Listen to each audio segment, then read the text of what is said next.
Hi, everybody. Rick DiClemente. Welcome to Astrology Unplugged 272 tonight. Tonight, we're going to be talking astrology in a little bit different kind of way. I will mention to you that 2 weeks from now, on the 23rd, really looking forward to, no, I'm sorry, on the 16th, 2 weeks from now. Next week, I'll be doing aspects. 2 weeks from now, I'll be doing my wonderful guest, Ksenia Moore, who's a phenomenal astrologer out of Australia. And we do each other's show, and she's just delightful. She has a huge following on YouTube. Tonight, I am inviting my friend Clarissa out of California. She's going to be interviewing me because a lot of people ask me, how did I learn all this? And I think tonight's show can be really good for you because a lot of people are just learning astrology because they want a little background. But other people, they really do want to learn how to become a professional. And there are a lot of bumps and bruises along the way. And I'm going to be putting myself at the mercy of Clarissa, who's going to be interviewing me whatever she thinks. Clarissa's a really unique woman. She has an awful lot of background. We met through a Course in Miracles group that we share. She is a private somatic practitioner and a journey guide. So you can just imagine. So welcome aboard, Clarissa. I know you were just here a couple of weeks ago visiting. It's nice to have you, and thank you for coming on tonight. I'm so glad to be here, Rick. Thanks for trusting me to elucidate the alchemy of your experience. Oh my God, I didn't know I signed up for all that. Oh yeah, here it comes. Yeah, Clarissa knows a lot. She has a lot of background, and I'm sure you'll give me some questions that I'm not sure of what to do. And that's, you know me, I'm off the wall, and I don't plan anything. And so it's nice to have you, and I appreciate you taking on this task tonight. In case there's any problems, Liza's sitting right here, so I can run. I can run, and she can take over. Awesome. Okay, great.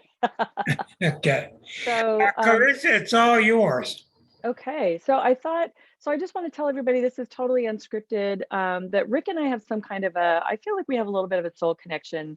In our class, the Course in Miracles class last September, we were kind of talking about ourselves a little bit. And Rick had me at Ram Dass. He was talking about, and I was like, that's my friend.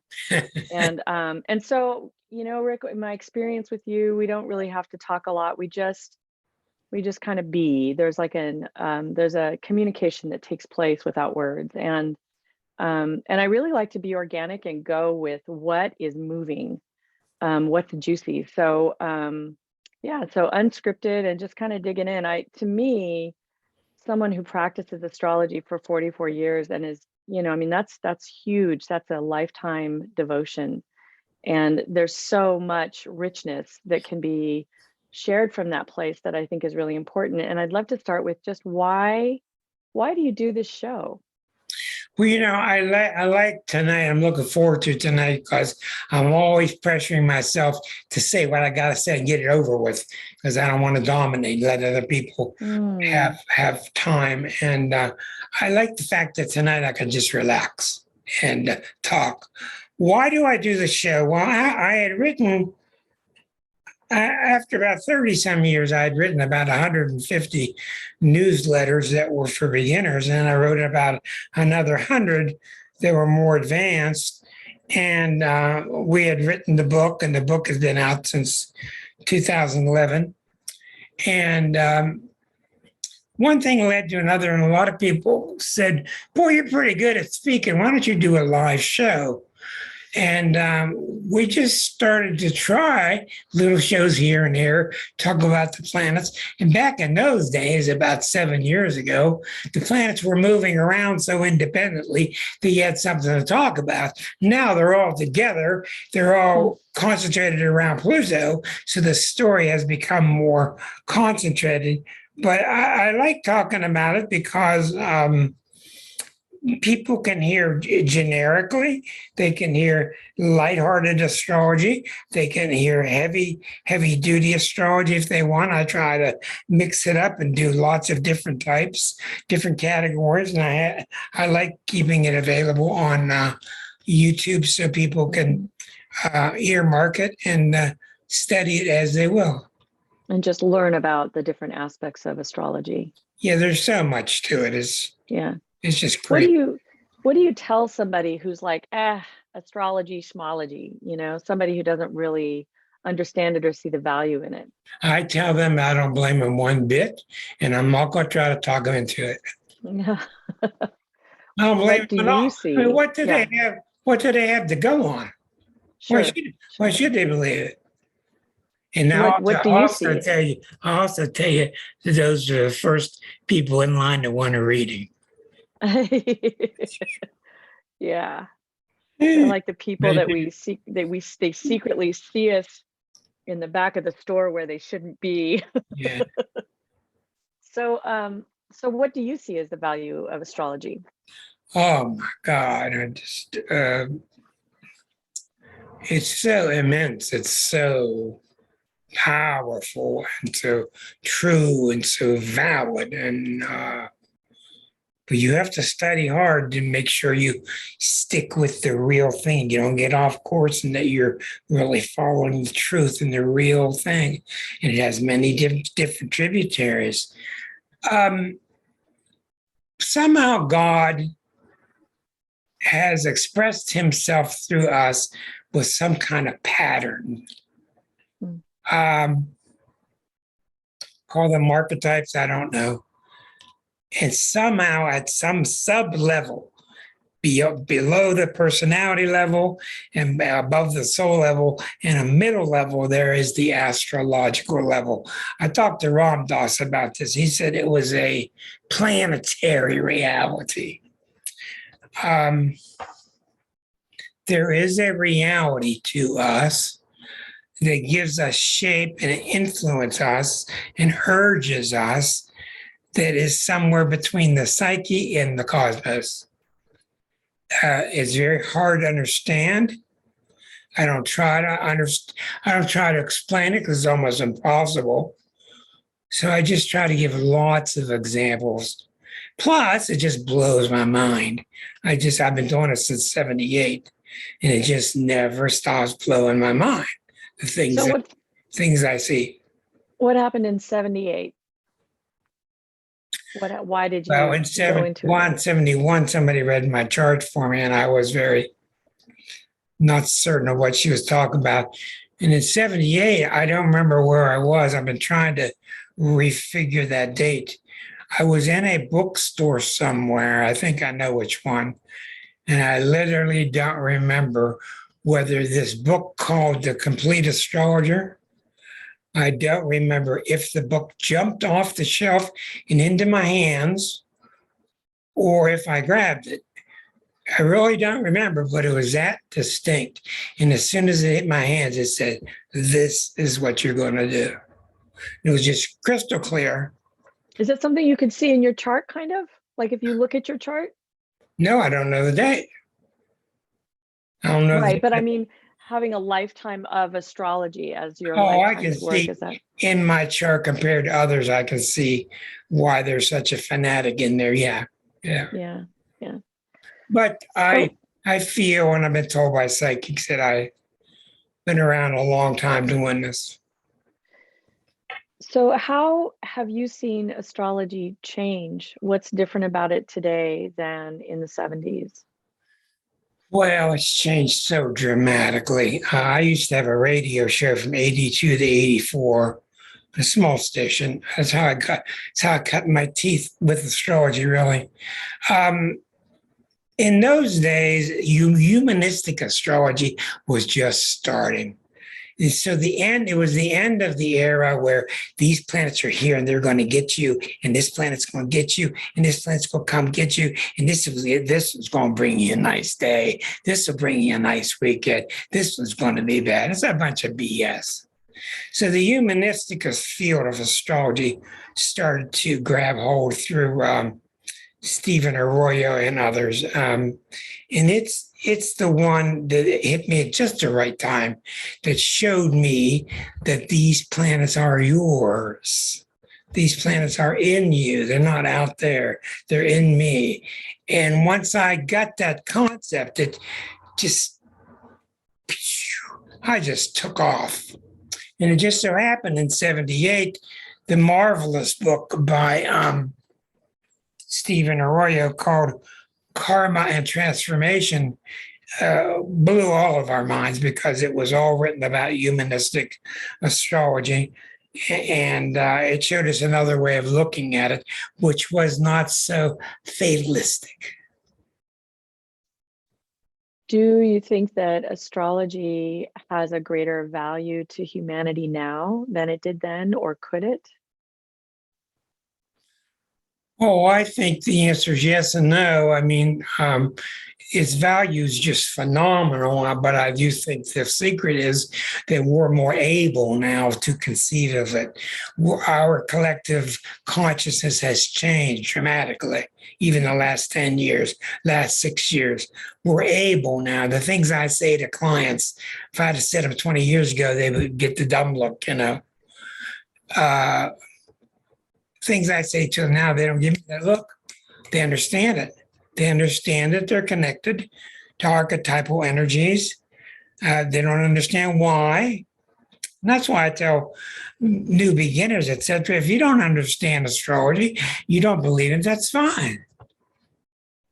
That's fine. What do you suggest to people who are interested in astrology? Like, how does someone become a good astrologer?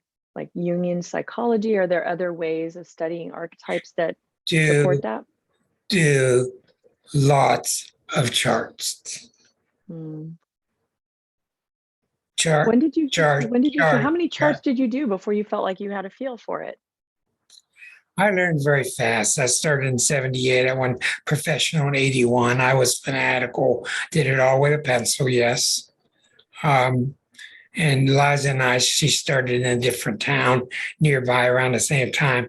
So we learned to do it all by hand calculations, which really helps you get a different understanding of the zodiac.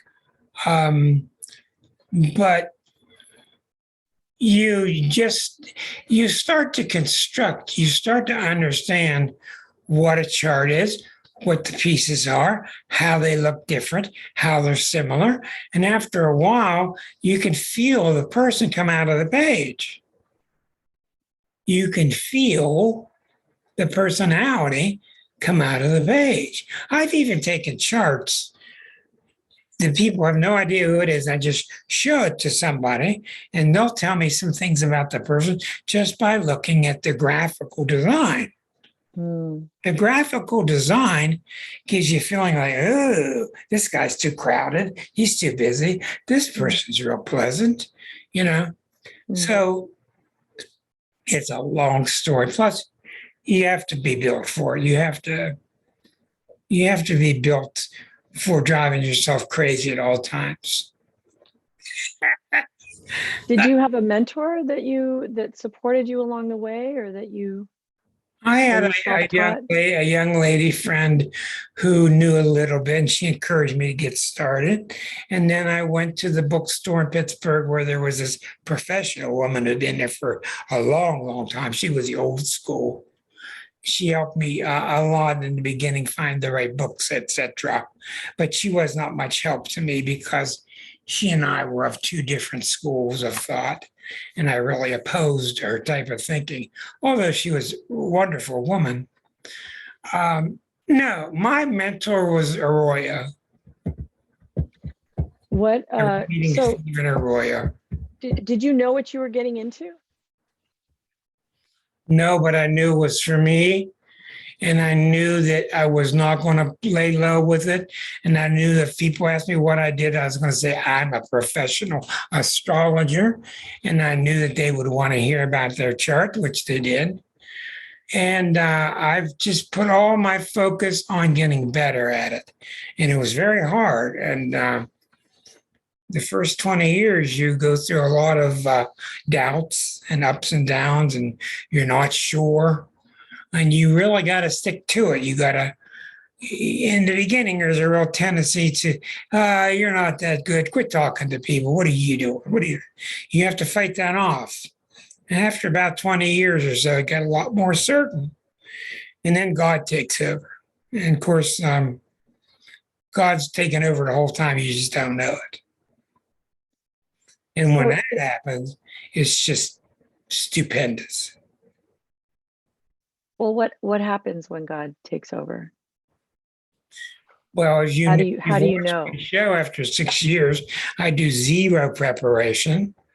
Walking into my show, I don't even know what I'm going to talk about until it's time. And I just ask the Holy Spirit what he wants me to talk about. And I just start going, and might irritate some people. I don't know, but that's just who I am. I watch other people do for tremendous preparation for their shows, and that's who they are. I'm just different. But what happens when God takes over? I had a real big turning point about 15 years ago when I was reading for somebody, and I was reading. I'm a rigid Capricorn. I'm very to the book, double Capricorn. And I started to sense psychic expressions that I wanted to say. I also picked this up on you, ma'am, and I picked this up and I picked that up. And I wouldn't let myself talk that way. I wasn't trained that way. I didn't know for sure. Capricorns are for sure. And I started to stuff it. And that really didn't help. And then after a couple of weeks of that, I just said, to hell with it. I'm just going to let it out. And ever since that day, letting it out, that's when God, I'm going to use the word God. That's when I let God speak through me, because that's who wanted to speak. And since then, almost everything I do, I don't feel that I'm the author. I feel that a lot of my study has provided a ground floor underpinning, but I really feel one with him when I'm studying somebody's trail, and I'm going down their trail, and I'm going down to talk about what's really important here. How can I help this person? What is their story? I really feel one with him, and that he's directing me. What do you feel like you want your contribution to the field of astrology to be?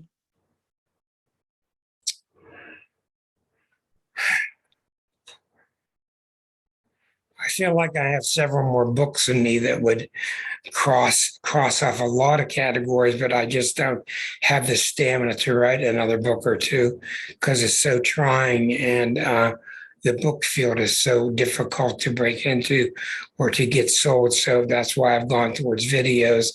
I've just put out 150 newsletters. I put out another 100 newsletters.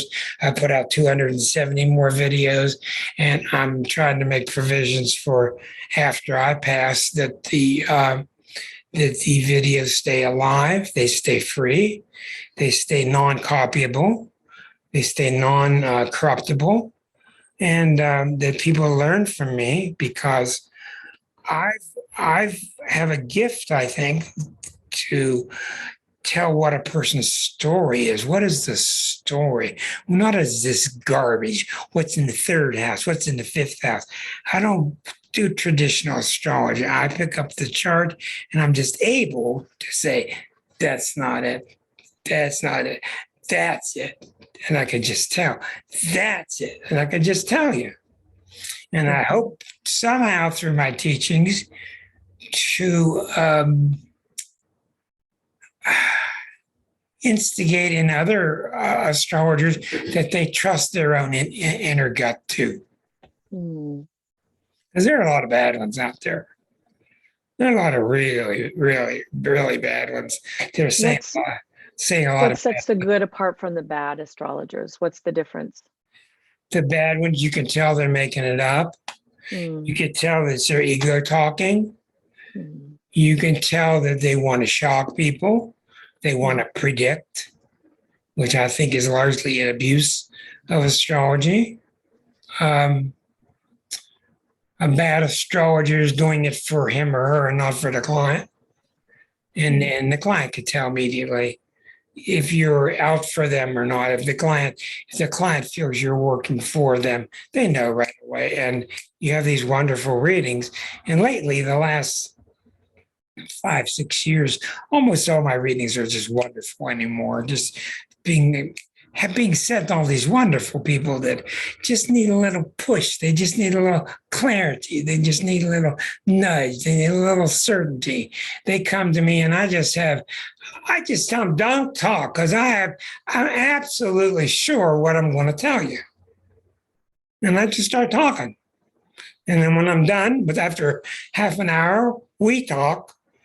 And almost always it's right on. It really is.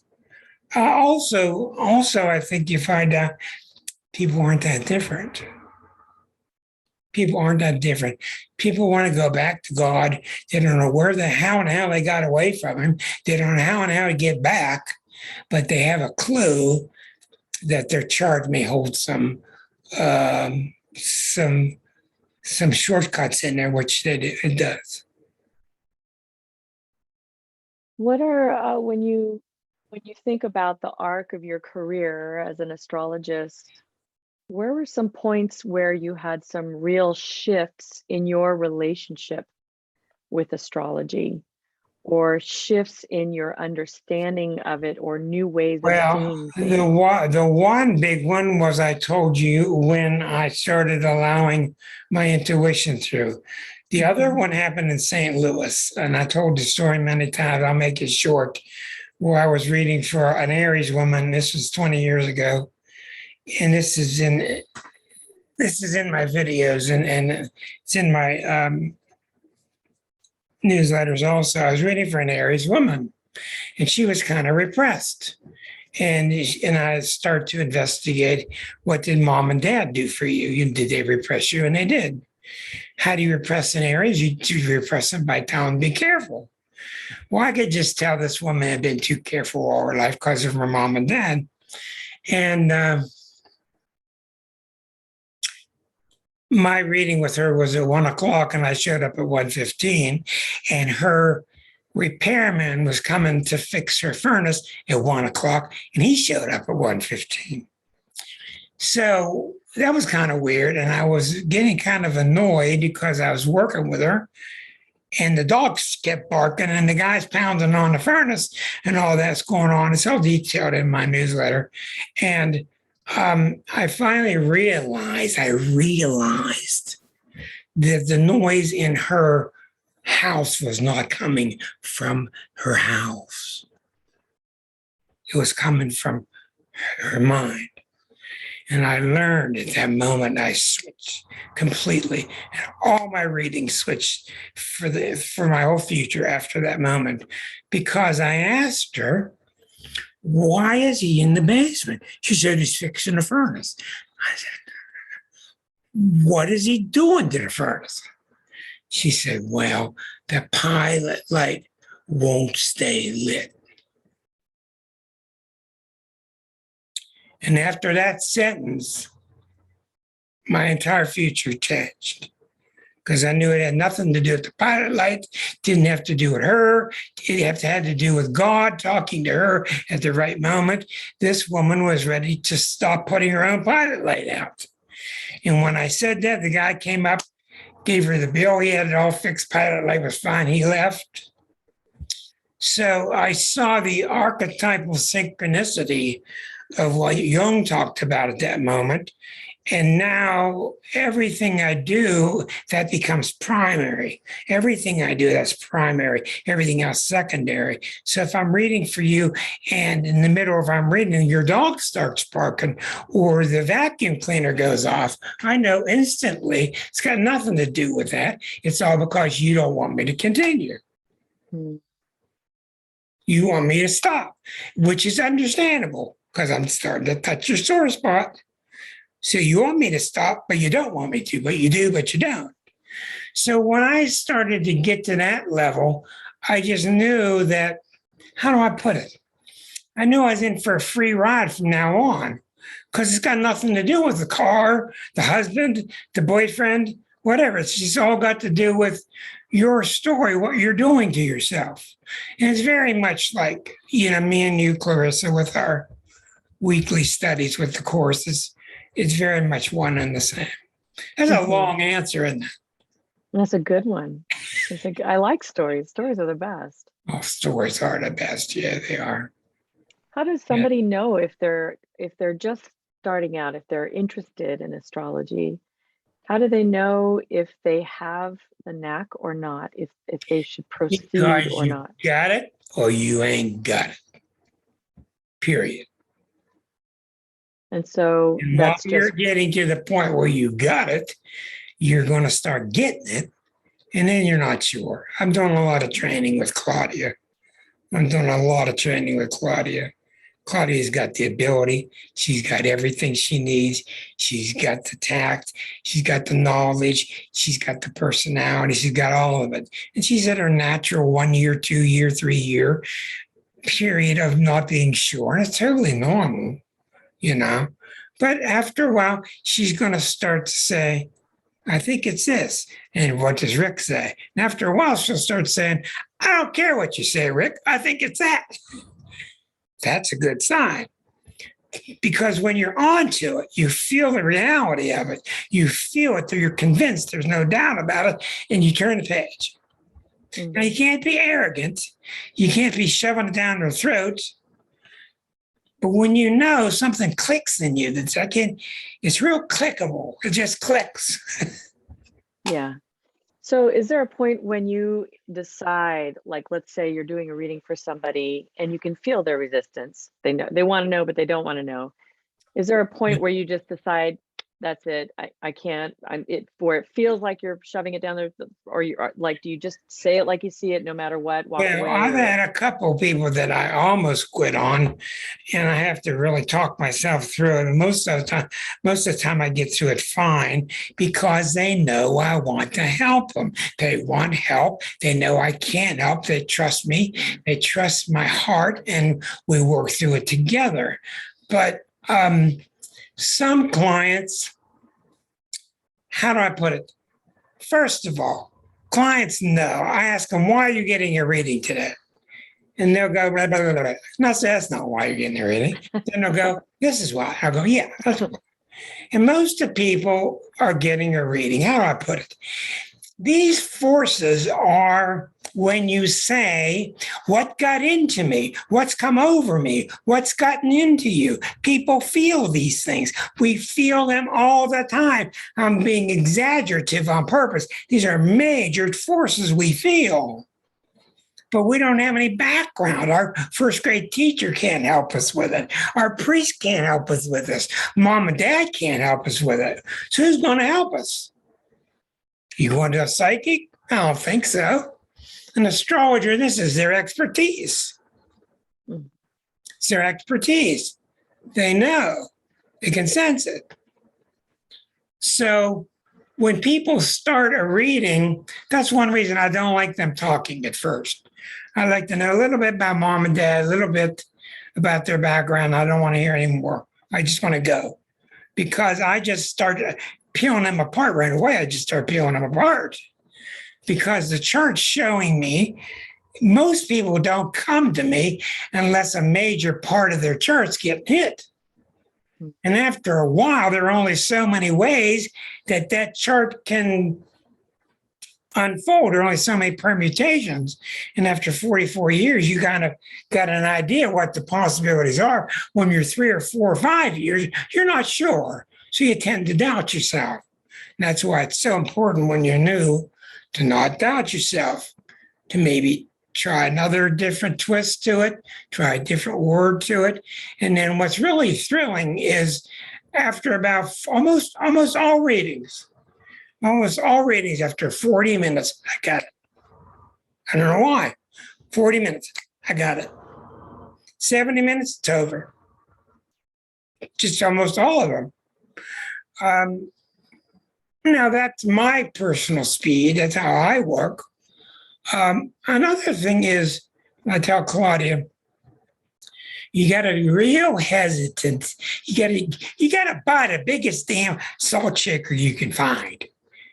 when you read books about astrology, get that big damn shaker out. Because they want to sound so brilliant. They want to sound so clever. They want to sound like they discovered this pattern when when Mars and Jupiter align in pieces with the planets. And yeah, it's a bunch of crap. So real astrology is you just know, you can sense what's gotten into that person. And you really have to take seriously that God has led you to talk to this person. Then you ask them, have you been praying about this? And they go, no. Have you been praying about this? No. Have you been praying about this? Yeah. Hello. It's a wonderful thing. And I really feel like as soon as you start to abuse it, you're going to just lose it. So you can't abuse it. So what is the right way to use astrology? What is the right way? There's only one way to use it, which is to help them fall in love with their own heart. There's no other answer. To make the connection between their mind and their heart.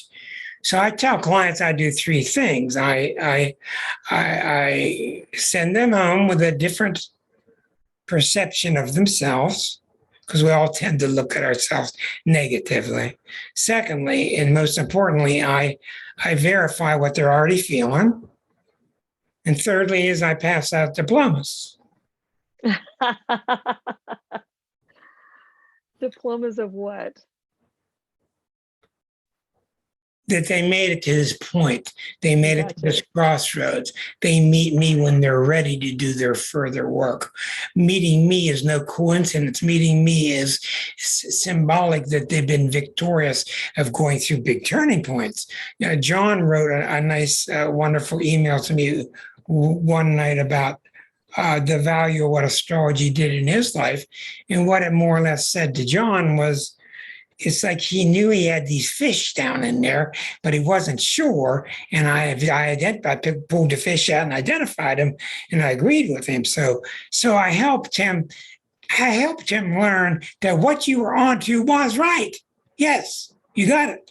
And very rarely do I say, no, what you're onto is wrong. It's wrong. You're on the wrong track. Very rarely do I do that. Most of the time, people are hunching and they're sensing these energies, but they don't know how to use them. They don't know the optimal way to use them. They don't know what to do and not do. They don't know the stories around them. And so I kind of build the guardrails for them. And I get them set and I say, go on your way. And they always say, when do I come back? And I say, whenever you want to. Yeah.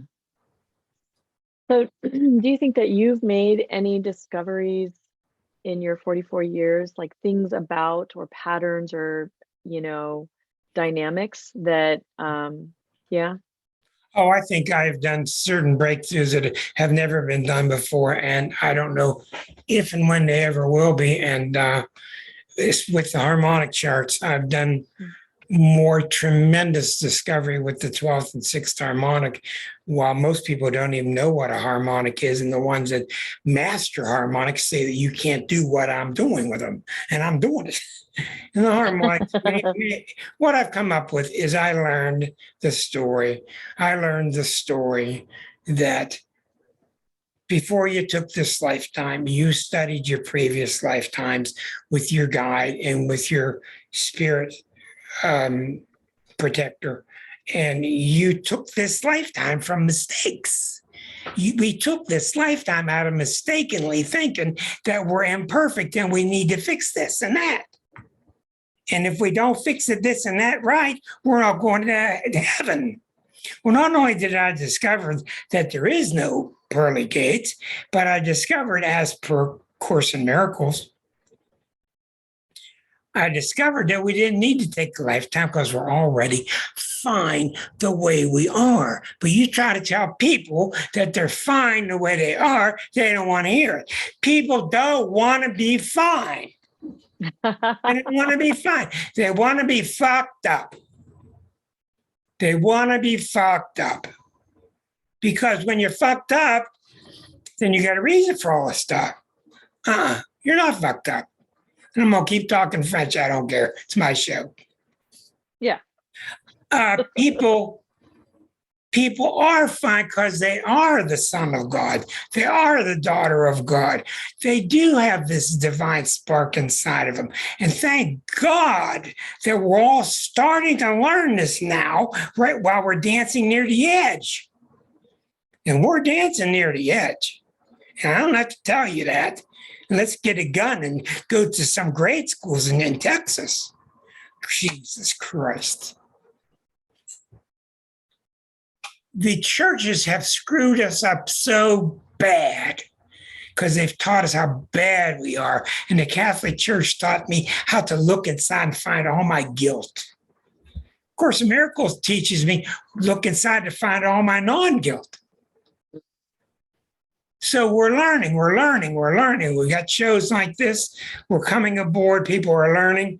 I just don't have the time and the effort to write all these books. I really need to, but I really feel that the harmonics, no, not only have the harmonics taught me so much, but I almost feel like I'm done with astrology because I found the story. I've gone full circle with astrology.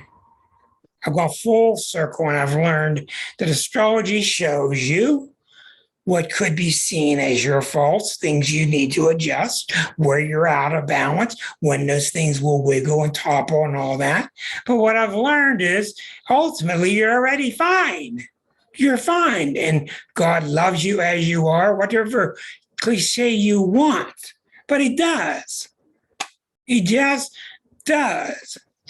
And that's why I've often told Nook, our great course teacher, that my needle has gone from astrology teacher towards course teacher more and more, which is why I probably drive people crazy because I talk about the course so much. But my whole point is get the connection between your head and your heart, because when the shit hits the fan, and it's hitting everywhere, there's only one thing going to get you through, is how well you're integrated with your head and heart. That's my belief. And I've stopped doubting myself. I'm not going to doubt myself. I'm just not going to. So there. Thank you. That's how I feel about it. Yeah. So, and all the time, remember, I have this wonderful partner of 20 years, and she's not only a great astrologer, but she also happens to see astrology just like I do. She doesn't have the experience with a multitude of clients like I have, but she has the same ability, and we're able to talk on very high dimensions of astrology and spiritual knowledge. So I'm very grateful for that. Do you think that astrology is more integrated into our culture or less than when you first got started? That's a good question, Clarissa. It's definitely getting better and better and better. And the awful thing is, the only reason it survived is because of the ego, because of the nose. We all got a nose. We all got a sun sign. That's how it survived. Well, I'm a Capricorn. Well, I'm an Aries. Well, I'm a Taurus. Well, I'm a Gemini. We don't know what the hell it even means. But that's how we survived. I wrote this article on Facebook 2 days ago. There's 6 planets in Aries. The lady writes back, well, I'm an Aries too, and you're not all that bad. I didn't say that bad. I said there's 6 planets there. You don't want 6 planets in any sign. But people are so defensive. They're so defensive. What do you mean there's a 13th sign? No, I got to get my tattoo taken off. It can't be a 13th sign. So we're so identified with our sun sign out of pure egocentricism. Egocentricity. Yeah. But that's what kept us alive. But it's very delicate now, because not only does that have to die, but the reality is, here's the tough part, the reality is there are really lots of different types of astrology that are valid. And there's a lot of types of astrology that are pure junk. So they're out there on the websites, and then most of them got low cleavage, and they're making lots of money. They got low cleavage, and they got lots of money. And that's why I'm just pushing so hard for you to all stay tuned in 2 weeks when my wonderful Ksenia Moore, beautiful woman out of Australia, joins me for a second time. She's just marvelous inside and out. And we're going to talk about the state of affairs on the planet, the two of us, and then I'll go on her show. But all I can say to you is keep your bullshit barometer up real high when you go get these readings. And quit going to these fairs and getting psychic readings. I mean, good luck. 1 out of 10 psychics I've heard tell me something real and have the right attitude. But be very careful what they tell you and how seriously you take it, because people take you really seriously. You got to really be careful what you say. That's one reason I'm very comfortable teaching Claudia, because I trust her that when she talks to non-astrologers, that she'll be able to stay at the proper level where she is. So if astrology was a person sitting in your living room, what would you say to astrology? What would you say? I would just sit, I would bow at his feet with how exquisite he is. I did not pick the word exquisite zodiac haphazardly. I picked the word because the zodiac is so unbelievably self-reliant, self-relating. It's so perfectly designed, the way the 12 houses fall within the 12 signs, the way the diamond was chosen for that cover of that book. It's just, it makes me want to cry. There have been many, many, many, many, many times that I wanted to just cry because I can't get my word out. I can't get people to understand, because you have to teach people for 3 years before they even understand what the hell you're talking about. And it's a very tough thing. I made the mistake of, in the beginning, teaching people astrology and trying to turn them into astrologers. And I learned 10, 15 years ago, that's not the way to do it. The way to do it is to teach them a little bit about astrology and very quickly put their chart on the screen. By week 3, they all got to see their screen. They all got to see their own chart. They don't know what the hell it means, but they go, oh, wow, look. And then they stick with you week 4, week 5, week 6. That's why I got a 10-week free course out here. If people want to just enter YouTube Rick DiClemente beginning class, there's a 10-week full course that's free. So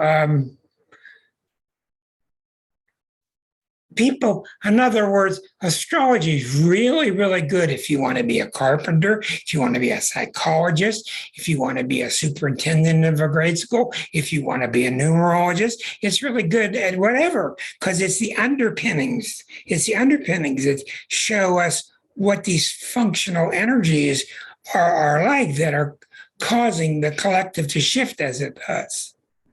It just so happens that we're in the most powerful time astrology's ever had right now. Nothing, you say that nothing because, compares to it. And you say that because? Number one, because the United States is experiencing Pluto return back to its original spot.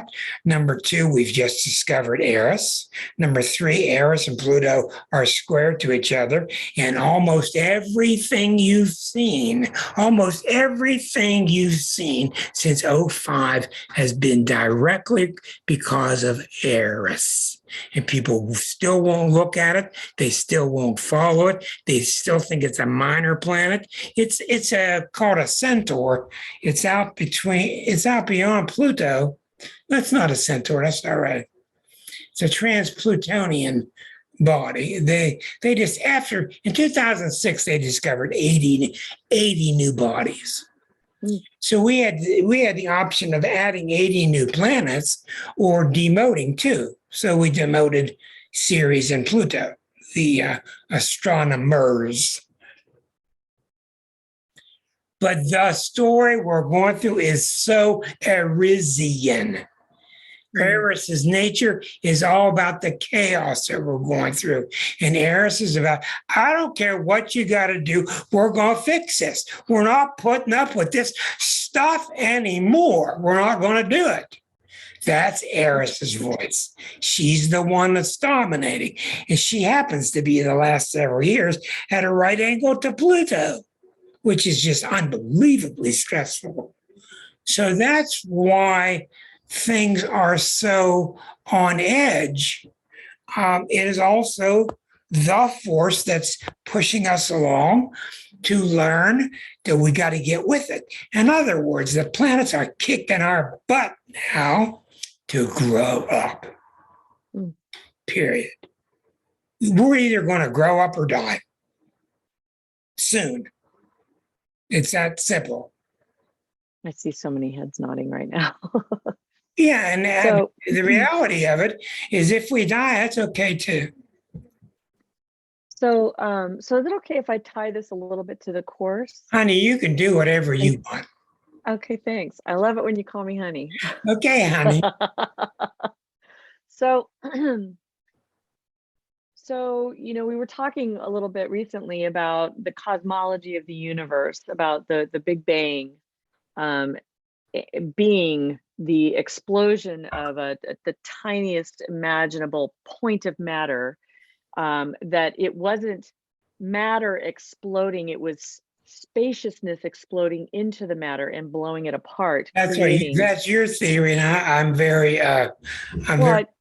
intrigued by that theory. It's not my personal theory. It's something that I learned through physics. Other astrophysicists that came up with these various theories that brought this all together. But so there is have seen that the universe obviously was expanding, and now they're seeing that it's beginning to collapse again. And so I'm curious how you think that will affect astrology. Well, first of all, I want to take a moment, because I did see a wonderful message come through from our wonderful friend Waldo down in the Yucatan. He said, "You are a legend, Mr. D, and I will always thank you for sharing the knowledge with us, and your big heart and your big hug your way." And I want to just send my love to Waldo and keep inviting him to join us forever on this show. He's a wonderful guy, and thank him very much. Your question again, briefly. So if we look at the universe, with the quantum field, right? Well, yeah, and so the universe, expanding, and then now it's contracting again. How you think that will affect astrology? You were saying that it's at this biggest point it's ever been. How do you think it's going to shift? Well, I think it's going to shift because I think we're going to quit worrying about it. First of all, I do not believe there was a Big Bang. I do not believe there ever was a beginning or an end. Secondly, I really don't care. All I know is what I've learned since 1969 in studying Ram Dass and everybody, is that God is, and he just is. If I'm not using the word is, I'm using the word he. It could be she. Freak out on me. I don't care. He, she, whatever. There's just this marvelous isness. This beautiful, wonderful isness that is love. And we all know what the damn thing is. We know what it is. And we all walk around like, oh, it's all blowing up. And what are we going to do? We all know the answer. We all know the answer. There is no answer. The only answer is loving each other. The only answer is to love each other, which is why I only put people on this show that are full of love and are attempting to spread their love. And the people that keep coming back, come back for love, because I don't care what the quantum mechanics are. I mean, I've studied all that till I'm blue, et cetera, et cetera. And I know you're Aquarian and you're really interested in the mental field of how this whole thing is going to correlate, etc. But all I know is it's going to keep circling the heart. It's just going to keep, like a moth, it's just going to keep circling the heart. Everything's going to keep circling the heart. And everything else that talks about, argues about it, I don't want to hear it. I'm just not interested. I'm interested in circling the heart and landing there and landing softly and staying there. Because I know when I go into quiet meditation and my mind is quiet, I know I'm sitting with God. Call what you want. I'm sitting with God, and I know I'm at the source of all things, where all things are possible and all things are taken care of. I hope that answers you. Yeah, John, go ahead. Sound like Gandhi. Oh, it's very much like Gandhi. Yeah, Gandhi was he was a very volatile man. He had he excelled because he realized how much power he was sitting upon, and he was wise enough to know how to deal with it. And thank you for turning me on to his book, because I've got to get that. Yeah, Gandhi was one of the miraculous avatars. I don't know. I can't help but tell you, Clarissa, you're my partner. But I want to cry so often. I want to cry so much because of the state that we're in. And I want to cry because I have learned so much that I want to impart, and I can't do it. I can do it so much. So I just listened to Liza, who's my wise guide, and remember that people are picking up from me what they need and they learn. And also, everybody comes on the show. They're beautiful people. They're just beautiful people in their own way. They have their own specialty. And I have my specialty. And I'm real glad we're doing this tonight, because so much is coming out that I wasn't aware was there.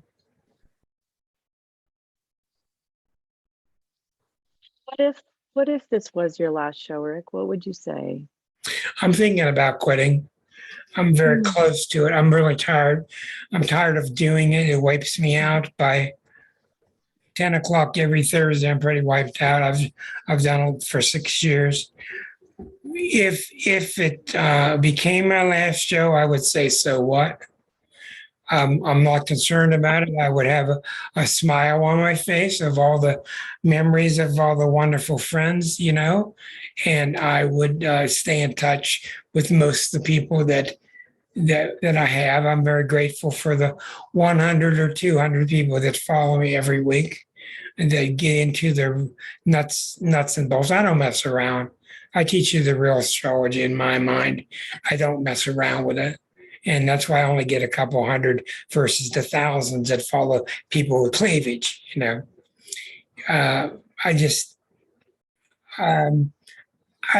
it happens, that's fine, because God's taking me in some other direction. I don't know what else to say, Clarissa. That's how I feel. Mm-hmm. Yeah. How has being an astrologer shaped your life? You're good at this. Oh, well, thanks. Just kind of rolling along with it. Yeah. Yeah, it's going fine. Cool. So how has being an astrologer shaped your life? Like, if you were to go back and do this again, not as an astrologer, how has it shaped your life? It shaped everything completely. And I don't have any idea how I would have done anything without it. No idea. Because my years building up to it, I had thousands of napkins all over my house with little charts on it in the corner of my books and the TV guides. And remember, in those days, we didn't have computers, and you'd look somebody's birthday up and you write down, and I just had little charts everywhere, phone book everywhere. And then that's how you learn. You learn about watching charts and charts and charts. So my house would be less cluttered. And I lost all my books. I lost all my charts in a flood. I lost all my initial charts and all my books in the flood in 2006, which was Eris. That's when Eris was discovered. This Discord. I lost all my books, and I didn't even care. Because it doesn't matter. When people say, what got into you? What got into John? What's getting into Linda? We know what it is. It's a planet.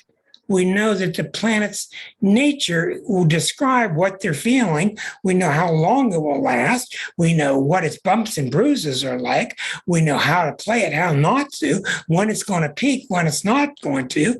And I can sit there and look at people I've taught for 16 years, and I can look at people like Linda, and Linda's going to sit there going like this. Because Linda knows, because I taught her. And Linda's done a real good job, and Linda's not using it like I do, because she's an English professor, but Linda's on the right track. She uses it beautifully. She uses it in an honorable way.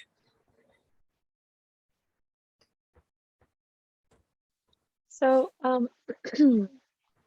these wonderful people are with you every week, and I would really love to hear what kind of questions that they might have. And just, putting it out there that there's no holds barred, that people are really open to take this opportunity to get to know Rick the astrologer. Thank you. If you have a question, just raise your hand. I'll put you on, and we'll try to answer your question. Don't be afraid, just any old thing. Yeah, go ahead, Claudia. I have two questions. Yeah. Number one, do you look at your own chart much? Sometimes. I got it mostly memorized, but sometimes I do, yeah.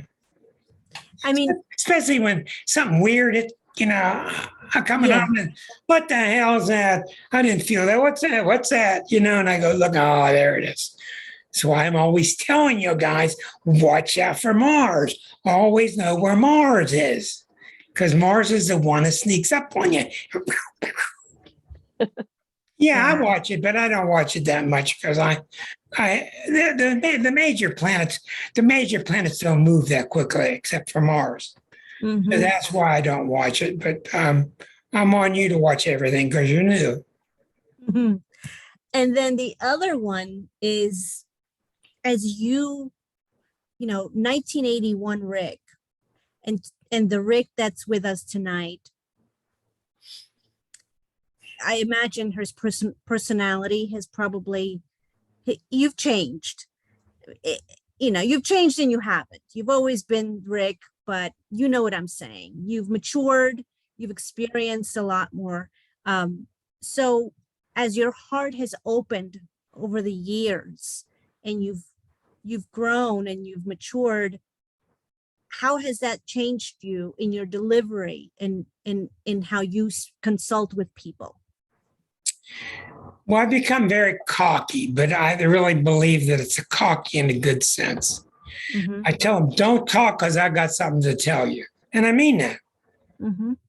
I tell them also, if you don't like the reading, take all your money and go home. That's okay.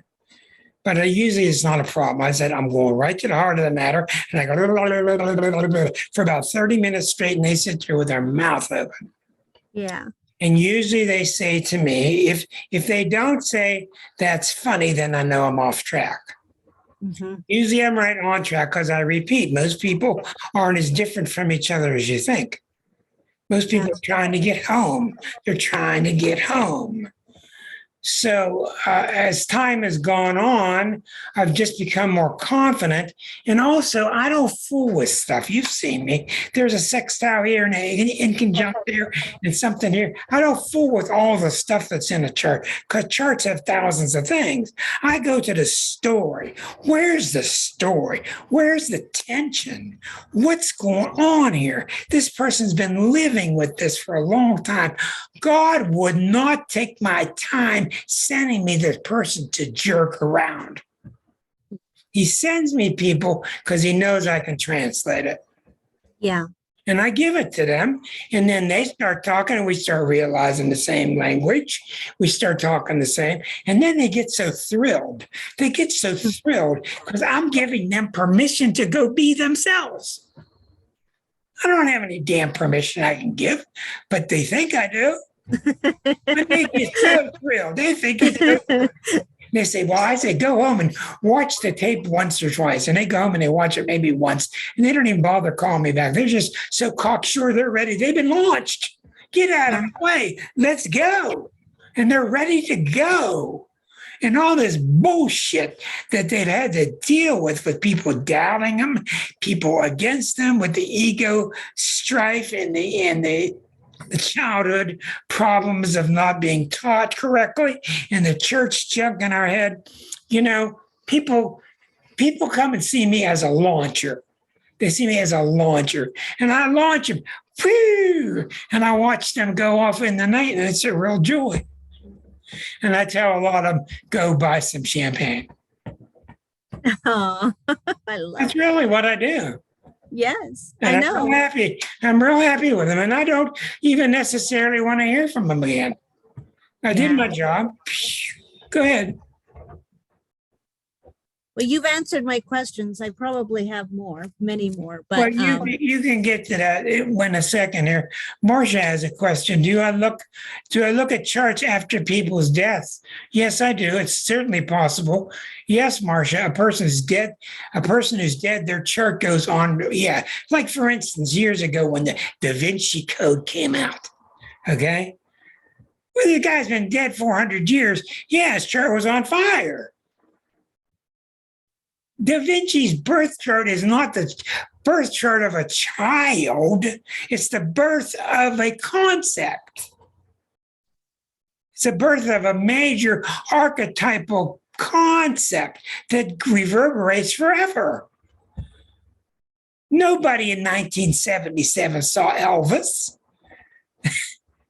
In 1977, his chart got activated, and somebody, for some reason, brought up a discussion about it. So all these things are very true. Yes, when we talk about Gandhi, we talk about anybody. When we talk about Nixon, we talk about any of the idiots like Trump. Their charts reverberate forever because their charts are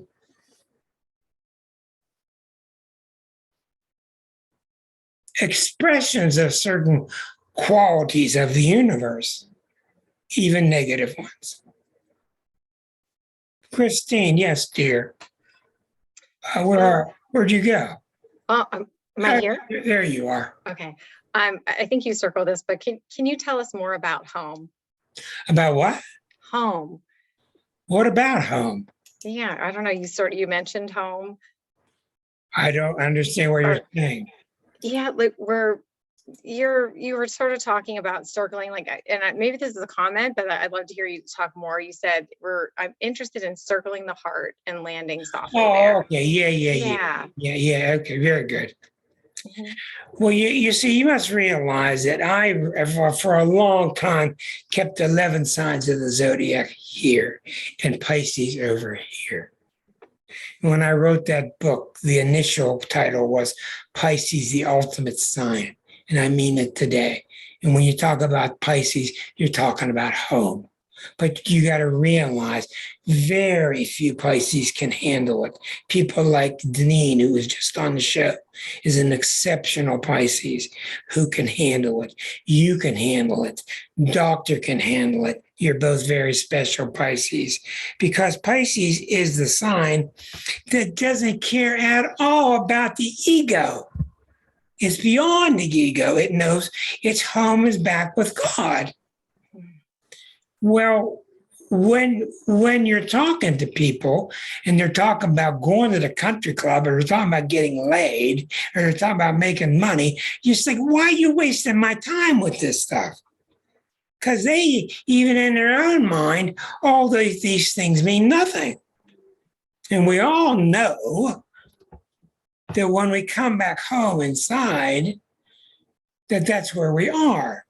We're back home. Now, this could be taught in a Buddha class. This could be taught in an astrology class. It's certainly taught in Course in Miracle class. It's coming back to the real you. I don't want to use these concepts like you get thrown around so much in the course. It's coming back to the center of who you are, which is love. So I don't know what else to say to you other than the fact that a lot of clients start talking to me about this stuff. And that's what I hear. I just hear the, and what I'm hearing is they've gotten far from their heart or they're coming closer. They've gotten far from their heart or they're coming closer. And people think it's this, they think it's that. And a lot of people get readings. They think they want to know about this. They think they want to know about that. But it's not. They want to know how to get back home. They want to know how to get back home. And boy, they really feel sad about having left or let some jerk take their home from them or whatever it is. It's really hard stuff. But and I know as light workers, our job is to get people back home. That's my perception of it. Thank you. I just wanted to hear you talk more about home. Thank you. There's something really beautiful about it. Home, love, and the heart. What else can you say? Yeah. Thank you. I mean, if we don't have love in the heart, we end up where we are. How'd we get here? You don't need to ask me how we got here. You know how we got here. Yes, Susan, the traveler. Unmute yourself, dear. Thank you. Okay, so if it's all about going home, why isn't Cancer the ultimate sign? Isn't Cancer all about home? There can be no ultimate sign except for the last sign, because all of the signs are efforts to get to the final sign. That book is a crescendo of signs 1 through 12. And it doesn't mean Cancer doesn't have the qualities or the abilities. I mean, Dalai Lama's a Cancer. Some of our great Mayor Babas were Cancer. Some of our great minds and hearts are Cancerian. Don't get lost in that, Susan. Don't get lost in that. Some of our greatest minds ever were Sagittarians. Some of our greatest minds ever were Aries. Don't get lost in a stupid sun sign. You've seen how your chart has major Neptune. It has major Venus, Saturn in it. Forget your Sag Gemini. You've got major Neptune, which is Pisces. Oh. You've got major Pisces. That's why you're listening. Why only people with major Pisces tune into this show? Because otherwise they're out thinking about getting laid and going to country club. When you got major Pisces in you, you've given this stuff up because you don't want the stuff that's non-stuff. You don't want the stuff where thieves break in and can steal, right? What are you all looking for? What are you all looking for? You're all looking for peace in the valley. You're all looking for peace in your heart. I deal very much with Clarissa. We work every week together. She's looking for peace in the heart. There are many ways of talking about it. There are many theories about all this stuff. A Buddhist sees it a little differently than somebody else. Does that answer your question? Thank you, yes. Anybody else? Come Did on, you see Rick. Abigail's comment, Rick? No, Abigail, I don't see you. And that's why I didn't see your comment. Let me look. Yeah, it's in the chat. Let me look and see Abigail. Oh, boy, it's a big one. I finally caught Unplugged, and it's so good and agreed so much with Waldo, gifted everything. I'm glad I didn't follow the cleavage girl. But last night, my question is Clarissa, she has Leo hair, but no. Clarissa's a very powerful Aquarian woman. Do Leos have She does hair? have, Is that a thing? she has the sun rising near her ascendant. That's why the hair is the way it is. Yes. Is it really? Is that really why my hair is the way it is? Yeah. Mhm. Mhm. You see, there's all this stuff about astrology that's true. It's just minor stuff. Yeah, Leo people have usually round faces. Aquarians have parallel faces. Big hair, that's a Leo thing. Big eyes, especially lots of white around the iris. That's a very Leonine thing. Do you have so you know how people talk about what's your type, right? And so like honestly, this is I did not realize that there was a corollary between astrology and phenotype or morphology. Like Oh, yeah, that's sure, so cool, but it totally makes Sure. sense. sure. So do you have a type? Do I What's have your type, Rick? a type to my being? Yeah, what's your type? My type is very Capricornian. Look, kids that come up to me and they'll say, "Are you a professor?" You know, no. But a lot of people think I'm a professor because I got that serious look, Dumbledore look. Yeah, you got the alchemist look. Yeah, I've got the Capricorn look. There's no doubt about it. Well, no, but I was talking about like what you're attracted to, because people talk about like, they have a certain type that they're attracted to. I am a Pisces fanatic. I'm just a Pisces What's the fanatic. Pisces phenotype? What's their physical expression? Pisces doesn't care about anything because they understand that nothing has any value unless I put a value to it, and that everything's just fine as it is. That's Pisces. That's Any particular physical? No, Pisces is very hard to nail down physically. Very hard. Somebody just raised their hand. Was it Erica? Erica? Yes, dear. I'm just curious whether you've ever noticed particular people who will listen to everything you have to say and then reject it and say, that's not me, that's completely wrong. No, They'll listen to it, but then no, I don't think that happens they'll too much. disagree. So it happens a little bit, but usually it doesn't happen because I'm usually right. But what if they don't want to admit it? I don't care. I was just I'm wondering not if I'm not if trying you- to convince anybody. I know all that, but I'm just wondering whether there's a particular type of person, like maybe Yeah. a Scorpio or Sag. Yeah, who's Tauruses, totally Tauruses, saying, Taurus- nah, you're wrong. Tauruses are number one that don't want to agree with me. Okay, that's good to know. That's been my experience. The fixed signs are usually the hardest. Aquarians can be that way. Leos can be. It all depends on their intention.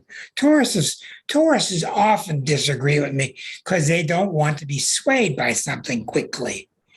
They'll be swayed by something slowly, but they don't like being swayed by something quickly. They just don't. But I don't usually get into that at all with anybody because usually I'm making so much sense that they don't argue with me. Usually. I was just curious because you've had so much experience with so many people. Well, I've come to love Tauruses more and more through time because they're just beautiful, beautiful people. They're very gentle souls. But with every sign, you understand its beauty and it's in what's holding it back. Well, all 12 signs.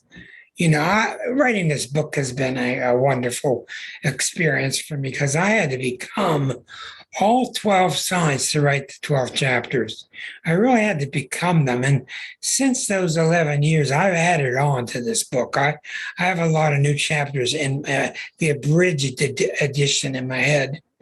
But I really don't want to write anymore. And I do want to find a way to get my knowledge about the harmonics out to people, whether it's through a movie, whether it's through a discussion that somebody copies down. I don't know, but I feel like I've got absolutely revolutionary ideas astrologically in my head that I hope I can express someday. So how come your chart won't tell you what way you ought to be doing that? Because charts don't tell you how you ought to do something. Not with your potentials that you have, plus the transits that you're experiencing, That's a good working on those? Good question. A chart doesn't say what you ought to do. That's opinion related. A chart indicates that now could be an apex time when this quality in your life becomes really important. But I don't get into anything that has to do with whether I ought to do this or not because I don't take direction from a chart. I only listen to him. I think I probably expressed that question wrong. I guess what I meant was, like you said, maybe you would make a movie about harmonics. So I was just wondering whether there was any indication in your chart, like which would be the most powerful or most natural I think way. that, yeah, I think the chart could show me it would lean towards a book or towards a lecture or whatever. It might be there if I look long and hard enough. But I've learned so clearly to just shut up and listen to whatever he says. Well, maybe he'll tell you soon. I don't have any idea why he will do, because I know for one thing, without a doubt, he's completely unpredictable. Clarissa? He's just completely unpredictable. And he's going to tell me what he wants when he tells me, because he knows what's best and I don't. Good Thank you, question. Rick. Good questions, Erica. Thank you very much. Rick, you know, some of Ram Dass's books were just essentially transcriptions of talks that he gave.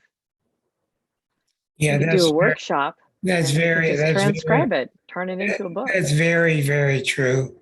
I believe my concepts of what's going on with the harmonics is the most revolutionary idea in astrology in 100 years.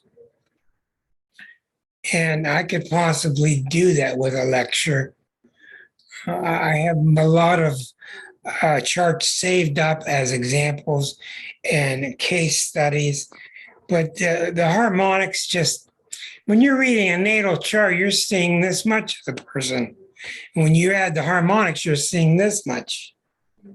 It's just that simple. Yes, Susan. Why not do a workshop at an astrology conference where you could reach the people who will understand what you're saying? I have a disaffinity for astrology conferences. Okay. Too many cooks in the kitchen with putting too many holes in the air with their finger. I don't want to get into a conference and argue with anybody. I don't want to convince anybody. Right, but if you're giving a workshop, you're not convincing anyone. They're just there to take notes, take it or leave it. I think it's a I'm fine not doing a idea. workshop because I'm not doing a workshop. But Rick, you could be like some people If and not, say I that would be doing a workshop.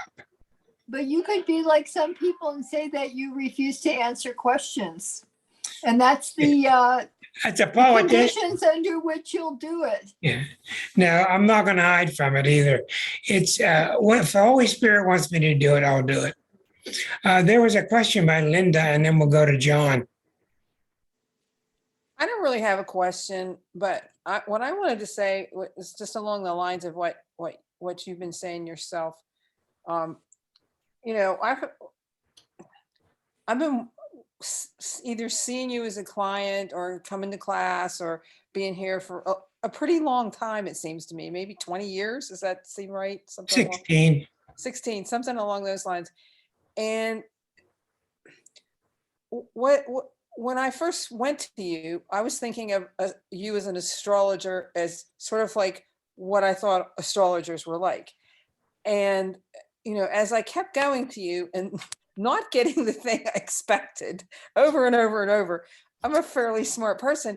And I realized I'm not getting this. It's not him, it's me. I'm not seeing what this is about.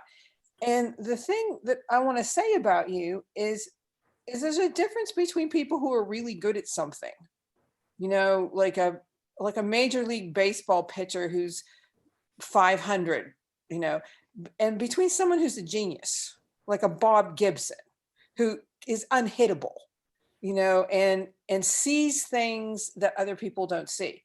And one of the truths about that is that oftentimes people who see things that others don't see are ahead. They're breaking ground, and people, it's going to take a while for people to catch up to them. I mean, Jung comes to mind. We're still figuring out what he was talking about. I mean, you could go back and read Jung and you say, oh, well, now we sort of know that, but what about this other stuff? So, I just want to say, as frustrating as it is that people don't pay attention to Eris and people don't look at the harmonics, people don't pay attention to Richard Tarnas either. I mean, there's like a small group of people who do, but I mean, he changed everything in terms of how we see history, the historical side of it. So I just want to say, I'm just glad I know you because it changed. I look at everything differently as a result. There's nothing in my life that looks the same as it did the moment I figured out that I didn't know what you were talking about and I better figure it out. And Well, you were always a good student, and you were really ready for that. And thank you very much. And I don't know how to explain it. I just don't want to hassle myself. I'm not going to do it.